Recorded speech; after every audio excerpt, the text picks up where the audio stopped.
This is where you're about to be blinded. Here we go. Oh no, it's all right. The trees are blocking us for now. We're okay. We're all right at the moment. Yeah. But it's coming off the M Arena there on the right-hand side. That's where Le Mans play basketball. They're a very, very, very good basketball team, did you know? And in fact, one year when I was at Le Mans, I stayed in one of the basketball team's apartments, which was very odd. How did you get that? The organisation organised it for me. A lot of Le Mans moves out of Le Mans for the week of Le Mans because they can make a huge amount of money on their houses. There's not that many hotels in Le Mans. That's why a lot of people camp, of course, and that's always the best way to do it. But when you are working, it's nice to have a place to go back to. And yeah, one year I think it was I was working for the ACO, and they put me up in a very nice house. Unfortunately, though, as the crow flies, it was not that far away. But when you trace the route back to the house through various housing estates, it was quite a long walk. And on the Sunday night after the traditional Audi Sport party, I decided to go as the crow flies back to the house. And I arrived back at my house with ripped jeans, and I dropped my wallet, which had a lot of euros in it at the time, and it was quite a journey back. There is some photos somewhere of me and my friend Tom making that journey home, and one of the many stories, as I was saying a little bit earlier, about Le Mans 24 Hours, and that was thanks to Tom Christensen that I was invited to the Audi party that year, and a very cool thing to be part of. I've heard many things about those we talked about it last night, weren't we?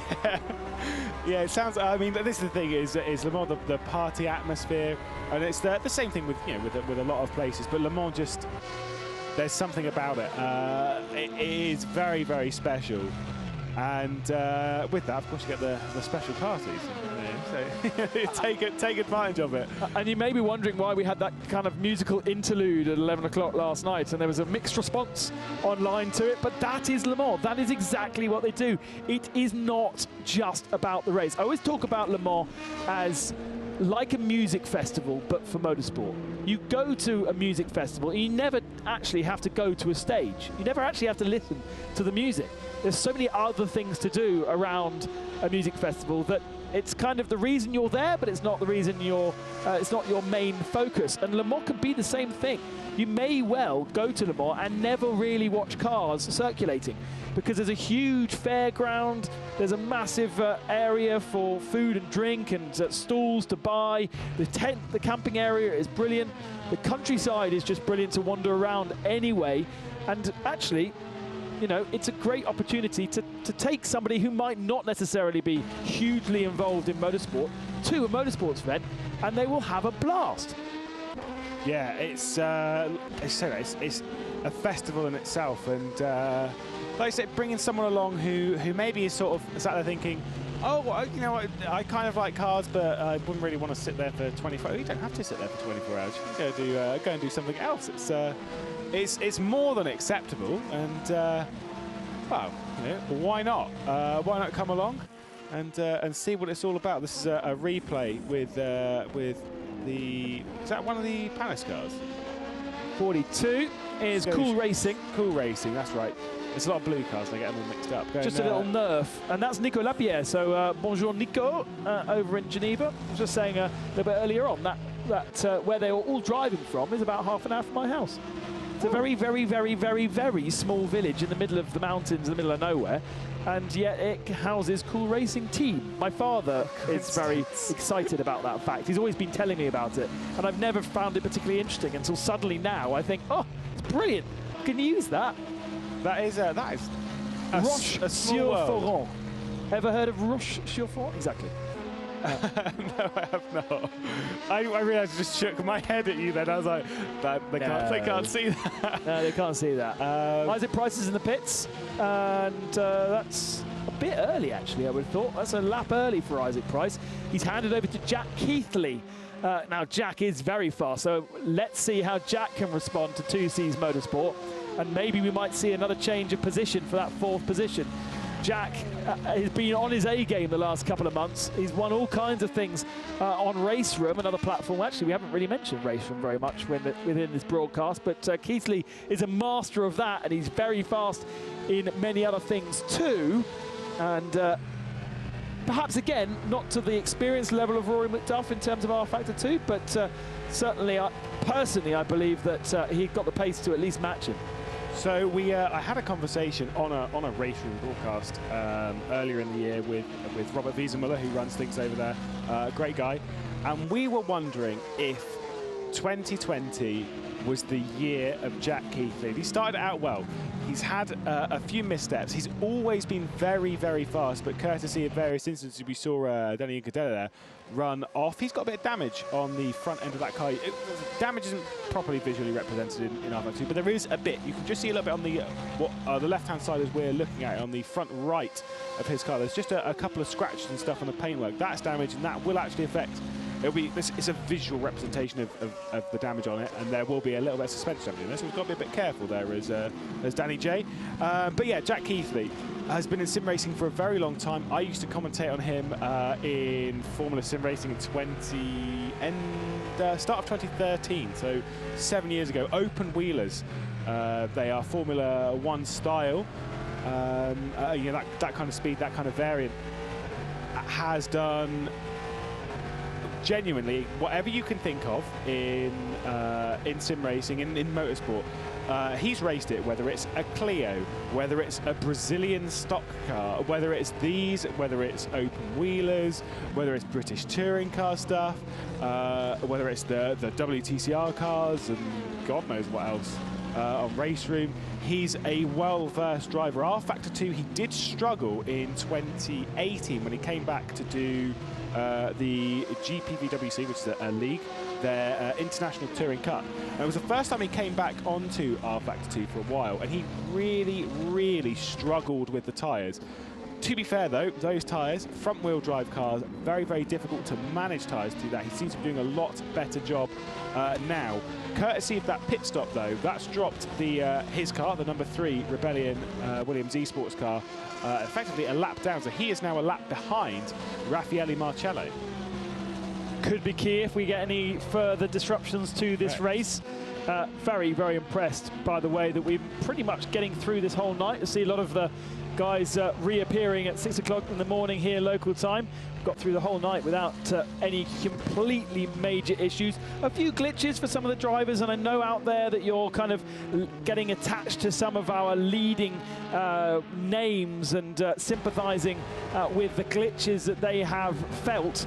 Let's not forget that whilst Lando Norris unfortunately is no longer with us in this particular race because of his team having glitches, Lando Norris has had glitches in pretty much every single race that he's taken part in, regardless of the platform. Yeah, his issues on the Formula 1 games are well known. It's like we've said before, there are various issues in R-Factor 2, but I did hear when I got back into the studio when I was in the green room getting ready to come down, I heard you saying, and very rightly, that, let's be honest, but there are a lot of sims on the market at the moment, and everyone has its issues. Let's not forget that, because whilst there's this, that, and the other for this, then you've got various issues with iRacing, you've got ones with Assetto Corsa, with racing.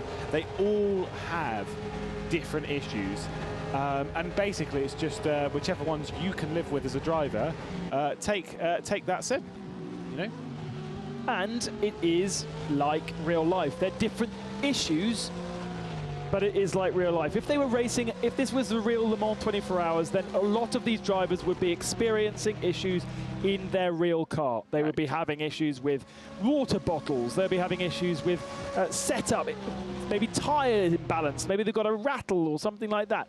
So many people will be having issues with their cars. We take away all of that in sim racing because we do not have random mechanical issues with cars. You do have damage on. You can have mechanical issues forced by something that you as a driver do. If you rattle over a curb, you can damage the suspension, for instance. If you hit a wall, you can damage the car. But we don't have random mechanical points. The random mechanical failures come in through glitches in the software, and that is life. And for those of you, I understand it's very frustrating. Oh, a bit of side-by-side contact. That was very rude. That's our lead Ferrari, the 71 machine. And That's our South African driver. Is that actually a battle? That's Jordi Sveers behind the wheel of that. Yeah, sorry, Dutch, not South African. Why did I say South African? But that must be traffic, because he's 5 seconds to the good of Feed Racing. That's the 56 car, Team Project 1. Not sure which position they're in. Just looking at 16th place, that Team Project 1 car is. The one they've got by the very recognisable ARC car. I must say, the 71 car, which was, when I left, the last Ferrari on the road, has now become the first one. I don't know what's been going on there. I need to get in touch with Maranello, because it really has not gone well. I messaged Jordi after qualifying the other night, and I said, what's going on? Is that and I asked him straight out. I was like, is this a play for balance of power, to balance of performance rather, to try and get something maybe for race day, to be like, look, our car's really bad. Are you playing a game? And he was, and I've raced with Jordi for a long time. I really trust the guy, and he said to me, he was like, flat out, no, that is as fast as the car will go. We are in trouble. Yeah. And that was the point where I was like, they're not messing about. They've not come here to play games. They've come here to win the race, and they are very much struggling. And again, for those of you sat at home thinking, oh well, you know, that's rubbish, that's this. How many times have we seen that in real life? Yeah, exactly. It's rough for them. Let's have a look at this replay. Oh, Brendan Hartley alert. Oh, that's an identical carbon copy of Brendan's exactly crash. The same. And that, to me, is Esports 3. And who is in that car right now? Fenestras. Sasha Fenestras used to be a housemate to Lando Norris. Really? Sasha, and his sister used to be the wife of Pachito Lopez. Oh, wow. All the facts today. My goodness. Rattle them off. And hang on, third fact alert. Sasha's family own a very nice hotel in the ski resort of Mirabel as well. Have you stayed there? No, I haven't actually. Oh. And because, of course, Sasha is racing this year in Japan. He is based out of Tokyo right now, so he's linked in from Tokyo. Used to be Lando's flatmate, but presumably left the flat when he needed to go racing in Tokyo. So Sasha, not exactly getting that right. We saw Brendan Hartley in the pits for 6-7 minutes repair time after doing that, and so we expect to see Veloce Esports 3 descend the order. A bit of a shame for me, because but a bit of a soft spot for James Baldwin, who is World's Fastest Gamer 2 champion. Has been a long-time member of Veloce Esports. He also won a competition that I organised, the Race of Champions, which is coming back for its virtual edition with real-world drivers in a couple of weeks' time. But he won the sim racing version of it, which allowed him to compete against real-world drivers in the Race of Champions. And Enzo Benito was the man who won it 1 year before. So both of those two guys really close to my heart, and Enzo doing the best thing that he could have ever done for sim racing and for the Race of Champions Esports E-Rock by winning against Lucas Di Grassi on the real world track, having qualified through the virtual world. So a shame for James Baldwin. He's a very fast driver, although on the R-Factor 2 platform, perhaps not his preferred platform. But that car really is well out of contention now. 21 laps down, according to my tiny screen. So that's pretty... I don't think it's completely correct. No, I think it's actually 9. No, so to be fair, with the damage on the car, it might be up to 21 laps by the time we've done with this. I will just say though, on that point, of course, not in the position they want to be in. Fair enough, I get that. You know, obviously you come to these races and you probably want to be in a position to win, as everyone does. However, I will say the idea that we're at this point in the race and they're still circulating is very impressive. Let's have a look. Ooh. Well, that was an interesting one. That wasn't as bad. There was some rear locking going in there. That was what threw the Sigmatech off. He got so hard onto the brakes, being caught out by the quick braking car at the front end, that he locked up, and we've got a bit more drama going on. The Wolves Golf Racing car. Oh, that was close. The one the Sigmatech, by the way, hit was the MPI. So that's the Max Papis one. who else is in that car? I know Cedo's in that car, and it's one of the. It was Pietro Fittipaldi. Yeah, and TK as well. And TK, yeah, TK's in it.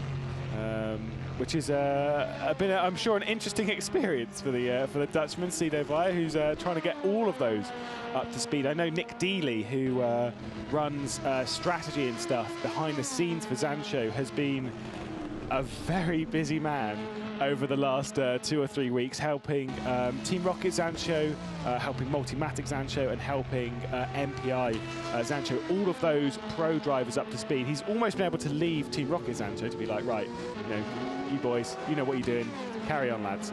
But then has put a lot of work into making sure that Andy Prio's up to speed, that Seb Prio's up to speed, and then the 3 from MPI are all up to speed as well. So a very, very busy man is Nick Dealey, running things behind the scenes for Zanshow, doing a great job. Has helped me to a championship, so it's a big thanks to you. Ben Barker was in the Gulf Racing Wolf Wanderers liveried car that had that spin at the Ford chicane. Lucky not to make contact, and was able to carry on without any issues. 19th position for that car. That's had a lot of problems throughout the race and well off the lead pace. Josh Rogers in the leading GTE car for the Porsche Esports team, 93, but Danny Juccadella is now in the 80 car, which is the Romain Grosjean Esports team Corvette. The gap between those is now down to 2 minutes and 30 seconds. It was looking as though the 93 would go a whole lap ahead of the rest of the field, but it does look as though that's not going to be the case. I'm interested to see, though, that the Mitch de Jong 91 car that had overtaken Matt Campbell is now 2 places behind. So unless they're on different strategies, I can actually check that, can't I? Because I've got the strategy computer in front of me. But it seems a bit odd that de Jong was into 3rd ahead of Matt Campbell, but Matt Campbell now is almost a lap ahead again. Well, whilst you're checking that, I'll just tell you the gaps a little bit between them, because I think you're right. I think they're running different things, because Matt Campbell 3 minutes 15.2 off the leader. Lasse Sorensen, who's in the Aston Martin racing car, is effectively a lap down the leader, and then Mitchell de Jong, who I think we're on board with now, is only 4 seconds back from that. So I think realistically, he's not actually that far off the back of Matty Campbell. Would be sort of, I'm guessing, sort of 1 minute 30, 1 minute 40 off the back of Matt Campbell. Unfortunately, I don't have the gap for that. I don't know if you have over there, but I find it unlikely because it just says 1 lap on ours. Yes. Yeah, the first of the cars a lap down. So Mitch de Jong is 2 laps into his stint. Mitch and Josh Rogers, the 93 and the 91, are on the same strategy. But then the 80, the 88, the 95, and the 92 are all on different strategies. I don't know how that's ended up the case, but they are about 4 laps different in terms of strategy. And so that will not play out until another 10 laps, or another 8 laps before we actually see the legit positions. Another 8 laps at just under 4 minutes is quite a big difference. So how that's going to play out when we get to the end of the race, we'll have to wait and see. But for the moment, de Jong sits in 5th position in class, behind Lee Sorensen, just 2.8 seconds behind Lee Sorensen. So a battle brewing there between Aston Martin and Porsche. And Danny Juccadella doing a great job of keeping the gap down less than a lap, as we just have a quick look at him, behind Josh Rogers. Now, why did I say Danny Juccadella was driving from? I said it earlier and was surprised at his location. Wasn't it? Dublin. Dublin, yeah. I was going to say, it was Wales, Scotland, or Ireland as well. It was, yeah. Why is Danny Juccadella in Dublin? Answer on the postcard, hashtag Le Mans 24 virtual. Maybe it's part of that film that Matt Damon's in. You know, Matt Damon was taking shelter in Ireland because he's been filming for a film. And when lockdown came in, they decided to stay in the house, the cottage that they were in. And he's in a tiny village in the middle of Ireland, in Southern Ireland. And the local radio station spent the whole of lockdown pleading with him to come into the local radio station and putting out sort of, they had a competition, have you spotted Matt Damon? And so these, that went on for weeks and weeks and weeks and weeks, and eventually Matt actually had picked up on the radio station and ended up phoning into the radio station to have a chat with them after weeks. So maybe Danny Uccardello is part of that film, and he's there. Now, good battle going on. Let's get back to racing. P4 in LMP. We've got Jack Keithley, who's now heading Devin Browner. That position, obviously, so Devin has taken over from Rory McDuff. Rory can I think go off and go and get some sleep, because I think he didn't get any between his previous stints, so now is his time to go to bed. Devin, though, very much closing in on Jack Keithley, someone he definitely hasn't raced with before. 1 second you can see on your timesheets there on the left-hand side of your screen. 4th and 5th place, 1.043 of a second. I'm sure we'll get pictures on that the closer they get. There's your Bicolis car. Currently sat in 3rd place with Jone Simicic behind the wheel. Yeah, but let's not forget that they are on a very different strategy to the rest. So we don't really know how this is going to play out until we get a bit closer to the end of the race.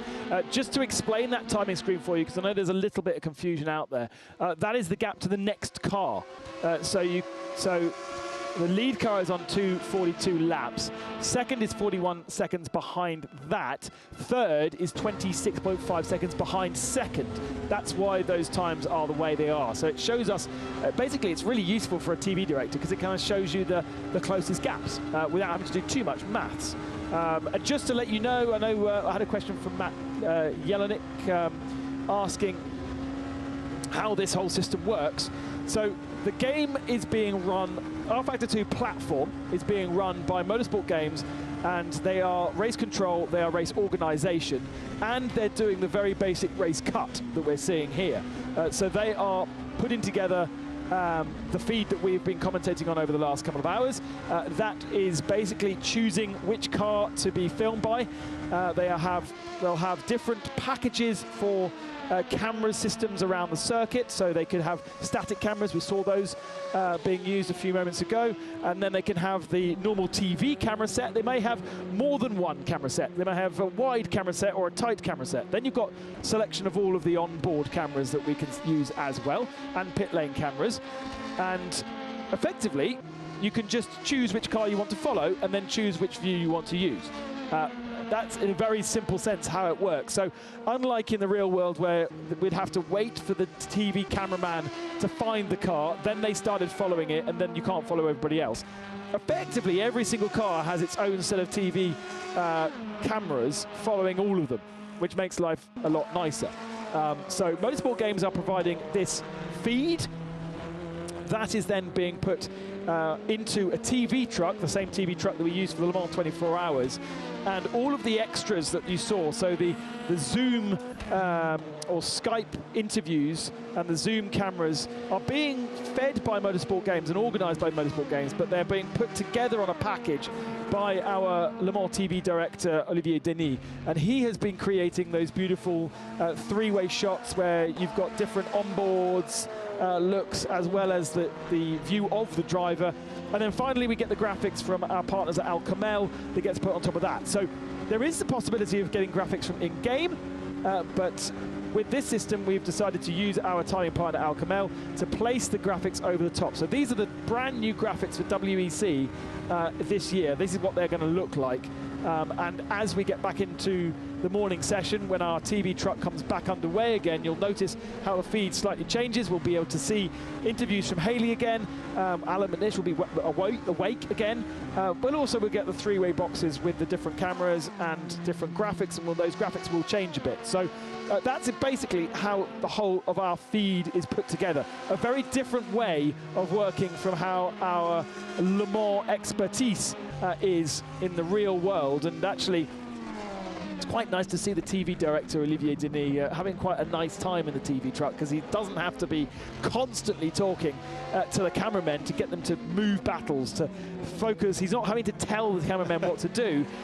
Basically, he's just requesting a car, and then Motorsport Games are giving him these pictures that we're seeing. So I hope that gives you a bit more of an insight as to how this works. It is still incredibly complex, and I know that many of you have been enjoying the way that we've put this together, and all credit to the ACO and the WEC organisation specifically, and Olivier Denis and his team for providing beautiful pictures away from the in-game stuff. The in-game stuff is very much our factor 2 as graphics, and then Motorsport Games as the kind of the subjects in which we are looking at. So if you're not happy with the battles we're choosing, then that's Motorsport Games. But to be honest, I think they've done a great job. They've done a great job, because I'll tell you what, there are some people out there who just cannot do this, and these guys are nailing it. Yeah, I've worked in sim racing a long time, and the broadcast for this is way more complicated than anything I've done. Ever seen ever. It is madness to me. It's a different planet. We've got so many different. I think there's 7 different feeds in the back from the game that they're allowed to pick and choose from. They can obviously, whilst one's not on, they can effectively get to another camera.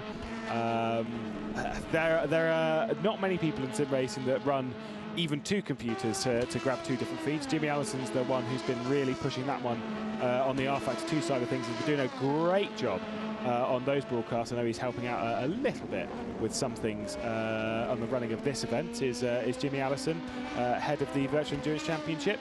Nothing to do with WEC. It's its own little thing.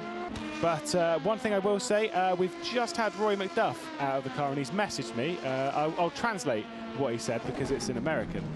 He said, "Boy, that was fun. None of the nervous stuff from the first stint. It was just pushing," which that's confidence to be able to get in the car and just go, yeah, I'm just going to push. Which does say on the first stint when he was battling with Gregor Hutu, Mr. 5-time, he had to balance his own nerves as well as the car around the 13.6 kilometre circuit. So brave stuff from him.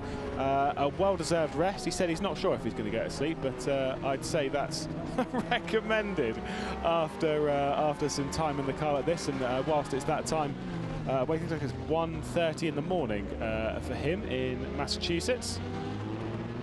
So definitely go and get yourself some sleep. What have we got on screen at the moment? Is this a battle for position? It is. It's Mitchell. Is it Mitchell de Jong and Lasse Sorensen? I believe so. 1 and a bit seconds apart. 4th in class in GTE. Oh, yeah, it is. It is indeed. Lasse Sorensen in the Aston. I thought for some reason I was like, Lasse Sorensen in a Corvette. No, it's not. It's an Aston Martin. And a beautiful Aston Martin. That looks so good. Love that livery from Aston Martin. And one of the manufacturers that have really championed sim racing over the last couple of months and really got behind really putting together an esports team, not just to compete in this, but to compete in all kinds of different racing. And fantastic to see that kind of reactivity from a manufacturer as the male racing team joins the barrier again.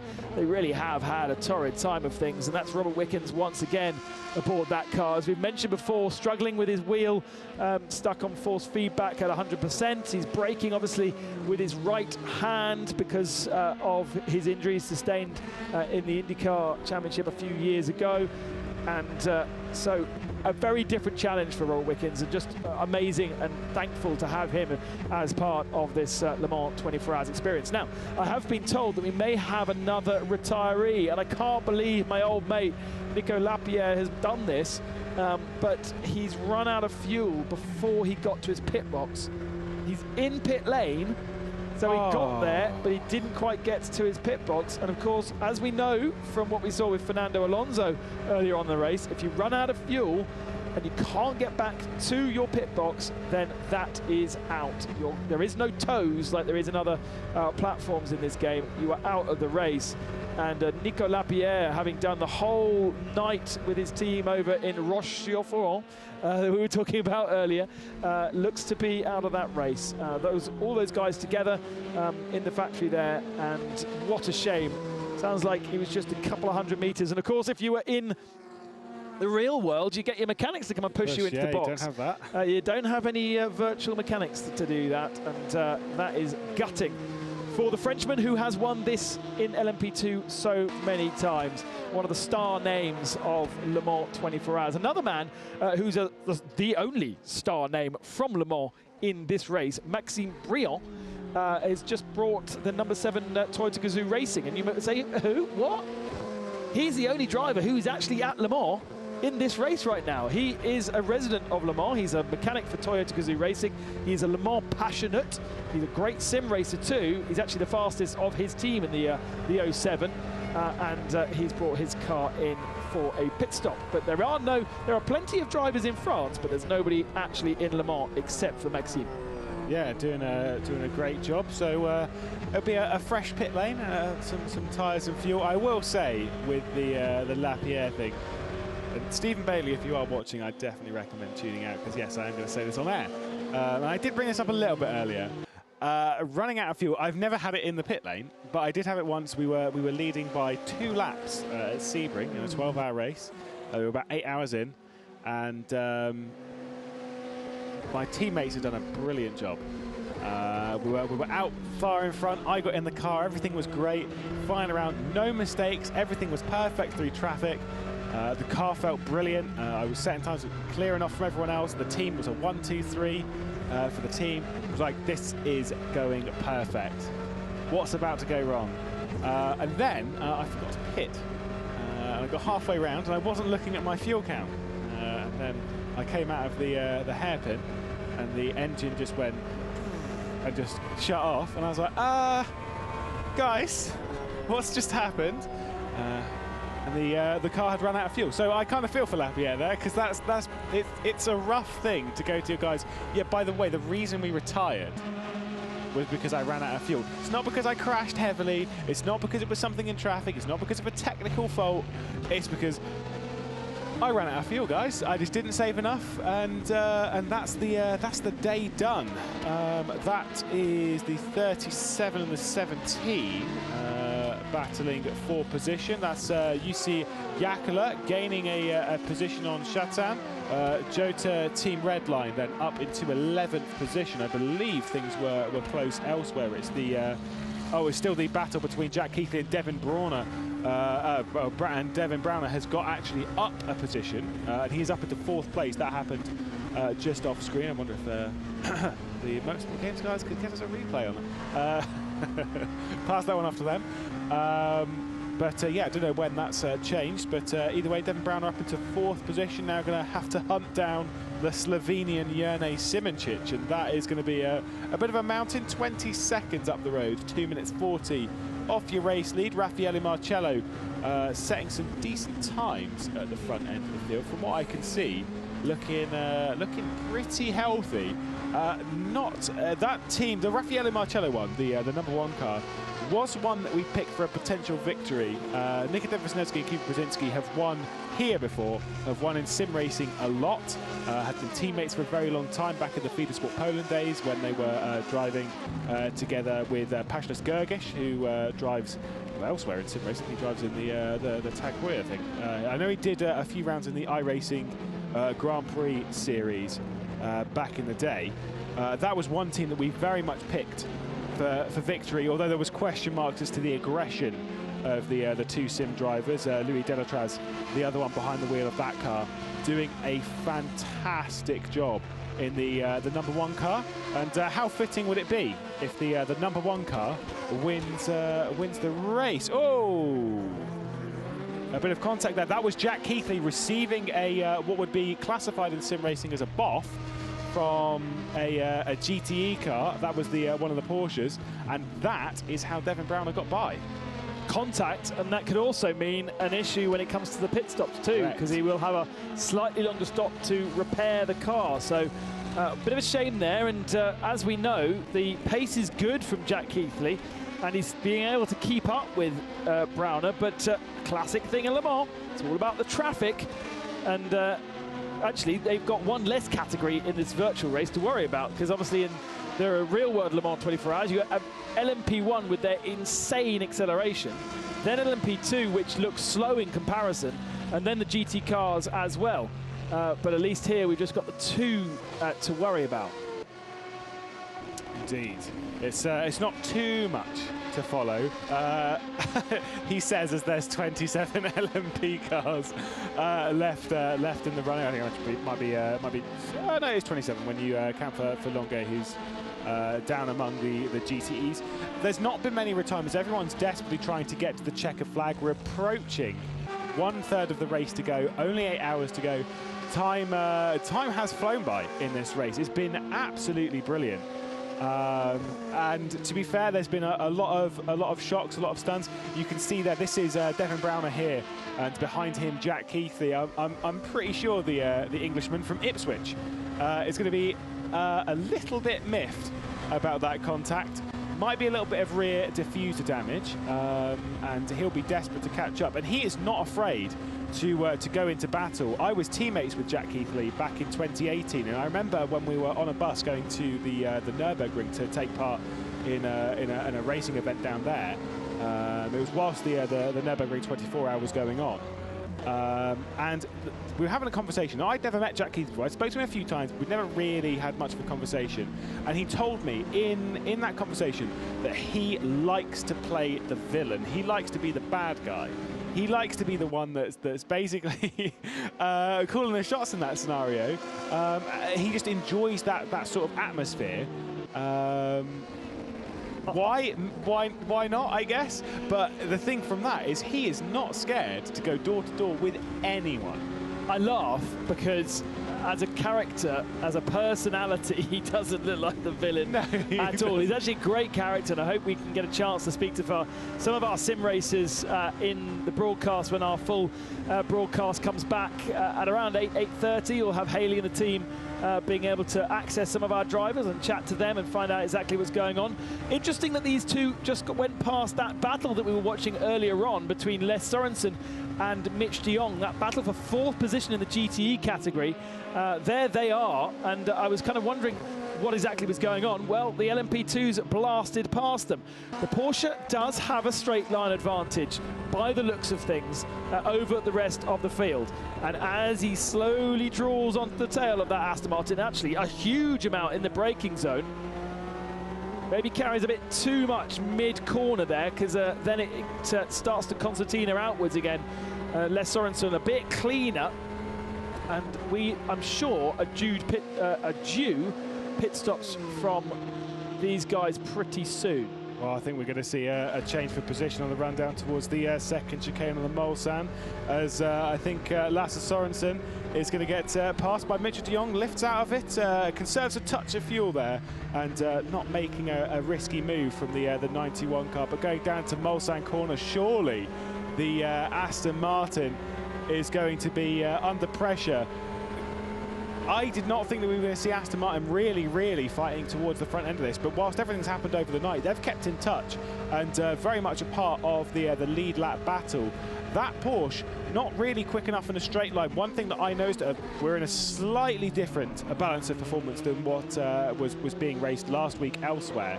The Aston Martin is not the favoured car. However, it does have some really good straight line speed, and that's what we're kind of seeing here.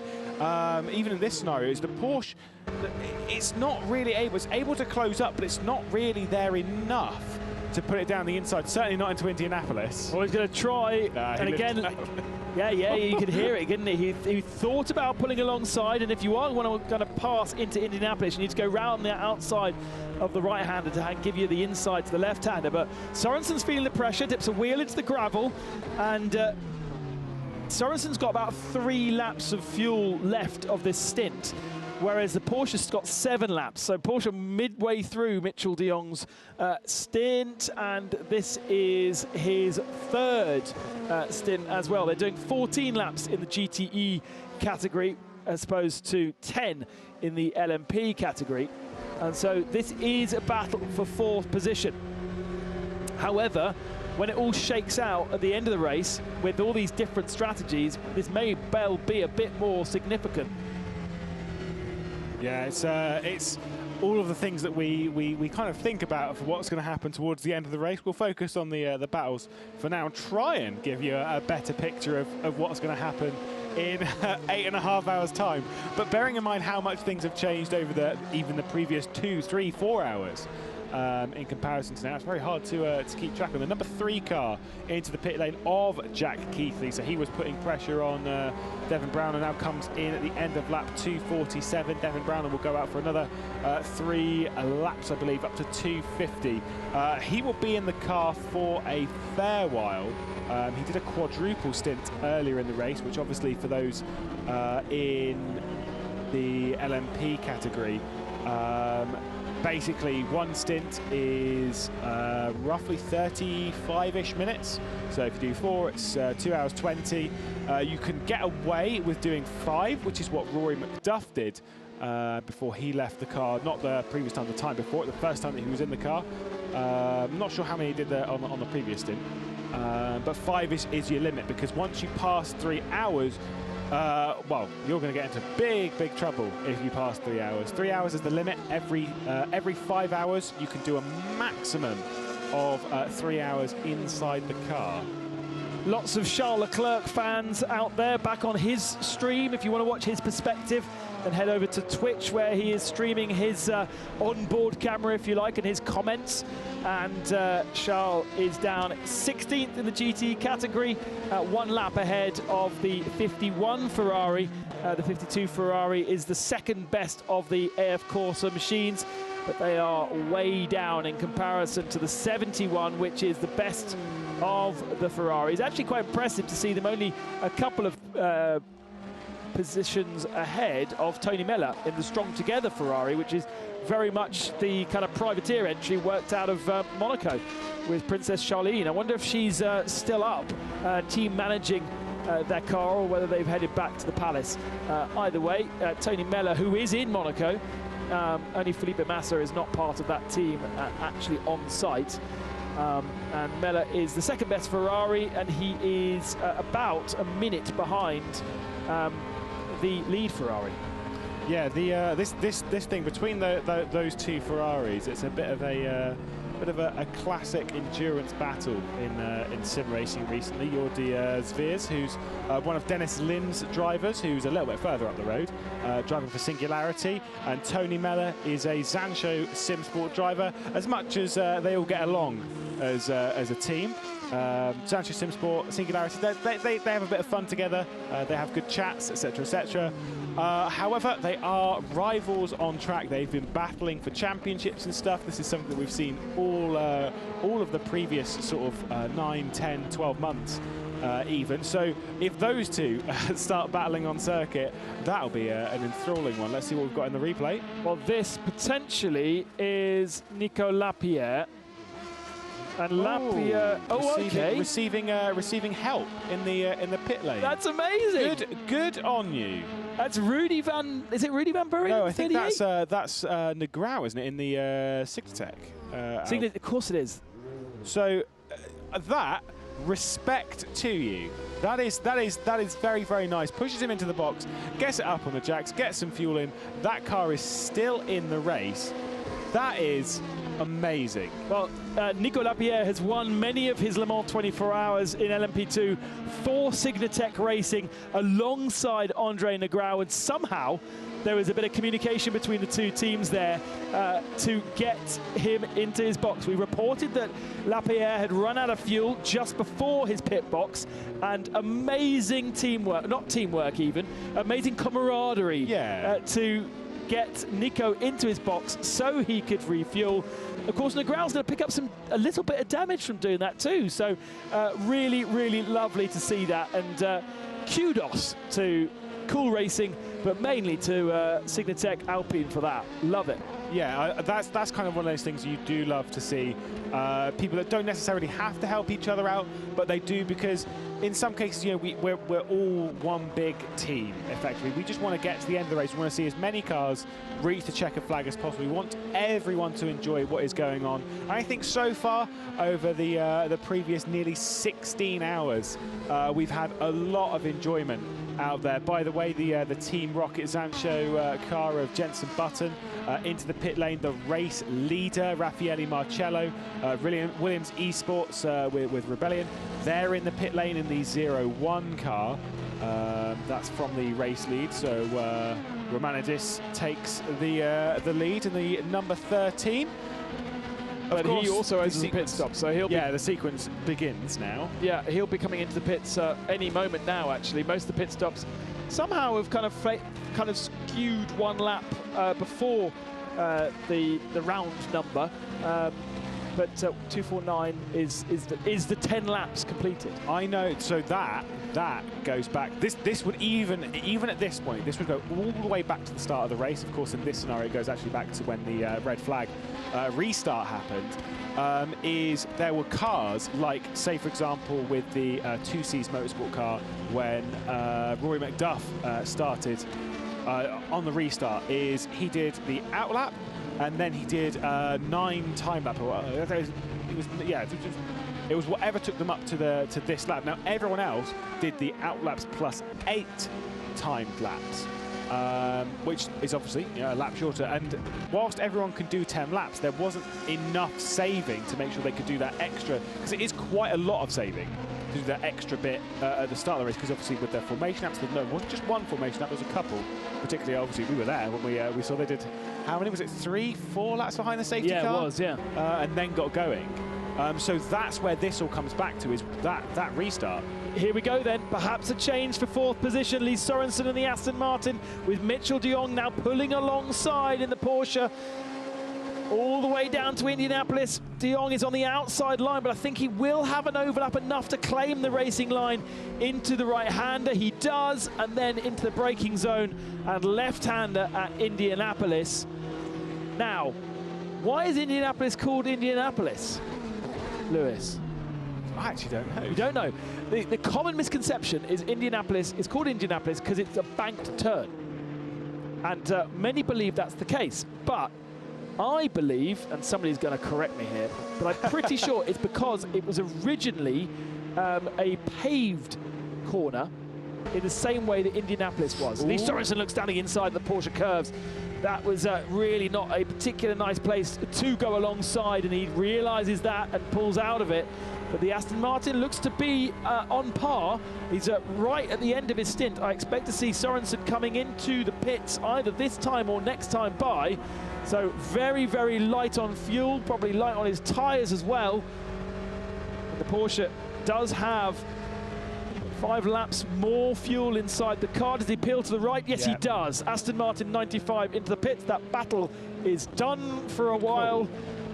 And de Jong can now relax into a rhythm. Lasse Sorensen, obviously the younger brother of Marcus Sorensen. A little fun fact about him is Lasse Sorensen used to drive for a team called Precision Motorsports back in the day. We won't go too much into that because that team is very much defunct now. The team that helped Bonner Huis to many a world championship in Formula Sim racing. For those of you in sim racing will know that name quite a lot and will slate me for saying Bonner Huis rather than Bono House, which is, yeah, fair enough. But in that team as well was Jack Keithley. So this, I think, might be one of the first times that Jack Keithley and Lasse Sorensen have been on the track in nearly 7 years.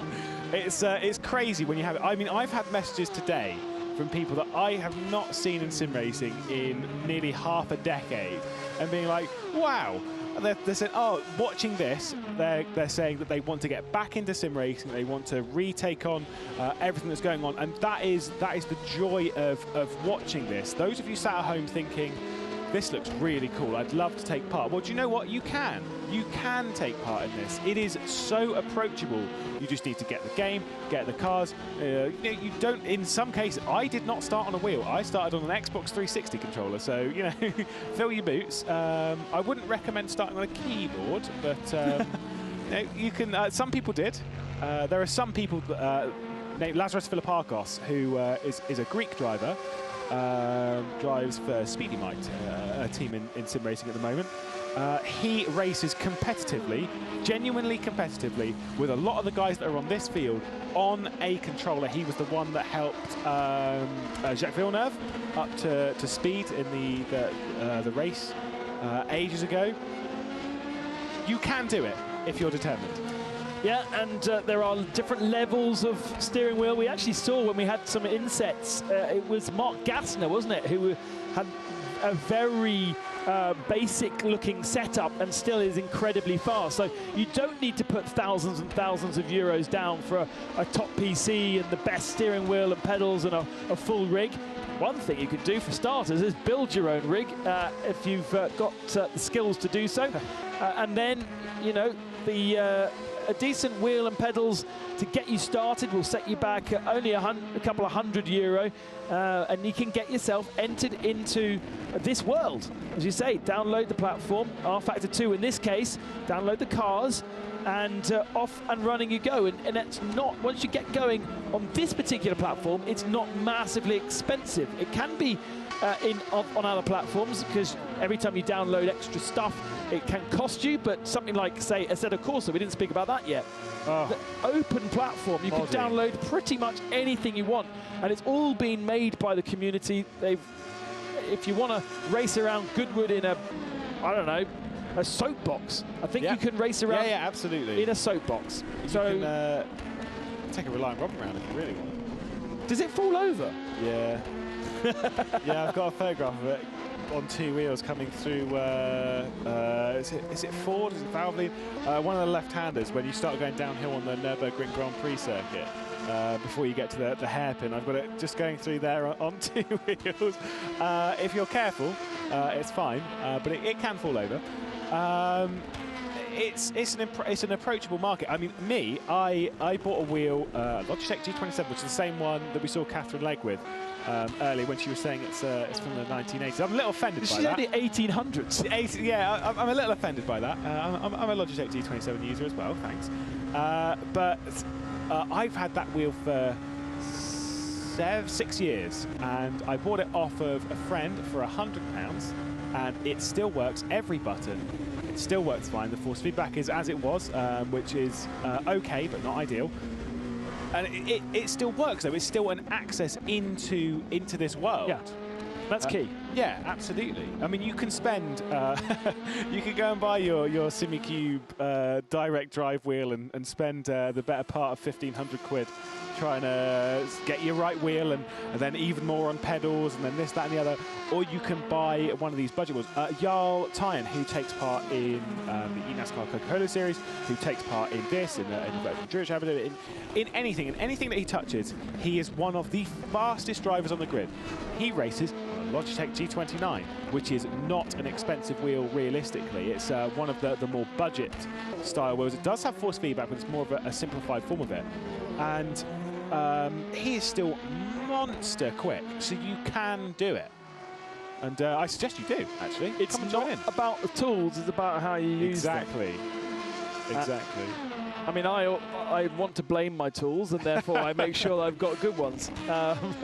Thank you to Fanatec and for helping me out just before the lockdown really kicked in and they weren't able to sell anything else. It's just been an amazing time for all of these people who are involved, the bigger manufacturers like your Thrustmasters and your Fanatec's and your Logitech's, and then the smaller niche communities like you mentioned SimCube, SimLab, for instance. I've got a rig from SimLab. It's taking them, I think they've got an 8-week lead time now, such as the demand for rigs. RS Simulation is another one that Andre Lotterer uses. He's got a little bit of motion in his RS simulator.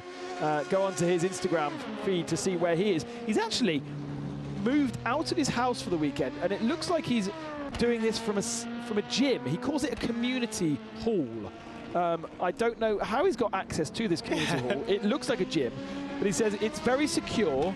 It's got a backup generator if needed, and it's got a very good internet connection, a solid internet connection. So I think he was concerned about power outages.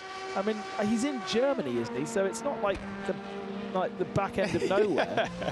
But he's really taking it so seriously that he didn't really want anything to go wrong. And in fact, I think Lotterer should be getting into that car any moment. He said he was back on at 4 o'clock, and he hasn't been in the car yet. They've got all the Sim Boys co-ander at the moment, with Rogers in the 93, De Jong in the 91, and Backham in the 92. And Lotterer should be in the 91 that Mitch De Jong is in at the moment. So expect De Jong to come into the pits and hand over to Andrea Lotter at any moment now. So actually, if you're listening, morning, Andre. Hope you're well. Nice to have you with us, and nice to have you taking this so seriously. Apparently, though, he is not in Germany. He's in Oppede in France. Now, I think that's pretty close to where RS Simulation are based. So maybe he's actually at or near the RS Simulation area. His seat's so cool. It's leather, brown leather. It looks like an old racing seat from the 1960s Formula 1 car. It's absolutely awesome. Underneath it's carbon fiber, but obviously needed to use that. So obligatory to be taking part in the FIA Formula E Race at Home Challenge. He had done a little bit in the Super Cup for Porsche before that, but really then dedicated his time to the Formula E race, which was on the same platform, RF2, as this, and therefore giving you already a slight advantage. Okay, very different cars, and actually the whole way that the championship's been treated is so different to this. You know, this is the highest level of serious. There is no silliness going on here, whereas in Formula E, there was a bit of silliness going on, especially at the first corners of things. They had damage turned off, didn't they? I think that's one of the main problems. I did photographs of BMW, and that's why I had to deal with taking photographs of the first corner on more than one occasion, thinking, oh, God, how am I taking a photograph of this and making it look good? He's done a good job. To be fair, those Formula E cars, obviously the track's very claustrophobic with some of the tracks that we've got. They went to Monaco, they went to Berlin, they went to a track which doesn't exist called Electric Docks. And Hong Kong. And New York as well was the, Hong Kong and New York. Hong Kong was the one I was forgetting. The thing, that car, by the way, a lot of fun. To be fair, it's a lot of fun if you're lifting and coasting of all things. But when you start pushing that car, it is so hard to drive because the lift-off, oversteer, the brakes, really, really difficult. So imagine doing that as your first sim racing experience properly in a long time. Trust me, this is a bit easier than that. I know it doesn't, you kind of think, well, you know, it's a very different ball game. It is a very different ball game, but it's. I would argue that this is a touch easier, more forgiving. Yeah. Hopefully more enjoyable for the likes of Andre and Neil Jani as well, part of that team. Neil Jani has to do 4 hours. Not necessarily. Interesting, actually, for Neil, because not necessarily the fastest guy out there. Also, in terms of Formula E, it looks as though he's on the way out, because Pascal Wehrlein has announced he's no longer racing for Mahindra, and everything points to him taking part in Formula E in the future with Porsche. Andrea Lotter's got the contract already, so you know already Neil Jani looking like he may be under pressure for that seat, which will be a big shame. And you know, with everything that's going on in the real world of motorsport, all of the works contracts are reducing, and it's going to be much more competitive to get yourself a works drive in anything, whether it be GTs, whether it be Formula E, whether it be in Le Mans. So interesting times to be a racing driver right now in the real world, and still exciting to see, and looking forward to seeing those guys appearing at Circuit de la Sarre for real in September, when we will race the 24 hours of Le Mans for real, providing nothing massively crazy happens in the meantime, which of course it could. Considering the world at the moment, you never know. Yeah. It's been a crazy few months for everyone here on planet Earth. But you know, we move forward, and there was one thing that I kind of that someone had spoke to me about with I don't want this to be the replacement to motorsport. It's like this is not and never ever will be a replacement to motorsport. This is something we're doing in the meantime whilst we can't have motorsport. This is something for everyone to do. You know, more from a fun side of things, but it's this remarkable level of fun serious. It's this balance of there's not really that much on the line. At the same time, we are taking this very, very seriously, and it's that balance that we're trying to find here in sim racing and stuff. And I feel like with this event, we really have struck that perfect balance of fun serious, because we're not seeing anything ridiculous, we're not seeing anything stupid, we're not seeing anything like what you would consider to be a game where people are just dive bombing each other and just bashing each other off the road and all laughing about everything that's going on. Everyone's taking it seriously. The racecraft has been as you would expect in the real world. But yeah, it is not. This will never become the official, real, big style. No, Le Mans not going to stop, and we're going to just do it virtually. Exactly. That will never happen. So those of you sat at home thinking, is this the future? Not. No. This is something else. This is a very different thing. This is esports. This is a wildly different category. But whilst when we do go back to real world, it is worth remembering that this world will still exist. The virtual racing world will still exist, and hopefully will be healthier for all of this interim. And I hope that you guys as fans